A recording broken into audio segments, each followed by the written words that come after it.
அம்மா உங்களுக்கு என்ன கொண்டு வந்திருக்கேன் பார்த்தீங்களா? தூக்கம் வருதா? ஐயோ பிள்ளையில வந்து தூக்கத்தில் டிஸ்டர்ப் பண்ணிட்டாடி தங்குங்களா?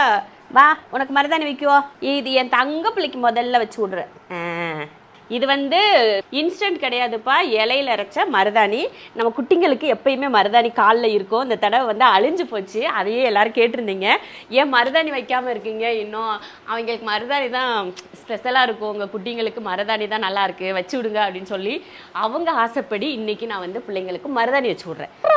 அவங்கள பிடிங்கடா. ஏய் வச்சாச்சு, தங்கத்துக்கு வச்சிடும் மருதாணி இடி தங்கம். யாரு நலங்கு வச்சாச்சுடா. ஜால காட்டும், இது ஷாசா மாதிரி அப்படி ஒரு சமத்து பிள்ளையாக்கு. என்னடியே அப்படி தானே? இங்கே வா, இந்தா சீக்கிரமா வா. வருது. நிறைய வைக்கக்கூடாது, லேசாக தொட்டு இப்படி வச்சு விட்றணும். அந்த ஈரம் பட்டாலுமே அவங்களுக்கு வந்து கலர் ஆயிரும். தூக்கத்தை பாருங்க எப்படி தூக்கணும். என் பிள்ளைக்கு மருதாணி வச்சு ரொம்ப நாள் ஆச்சுமா. சும்மா லைட்டாக பண்ணிட்டாலே போதும். இந்த அந்த சாறு வந்து இப்படி மேலே அந்த சாறு பட்டாலே போதும், அப்படியே கலர் ஆயிடுச்சு பாருங்க.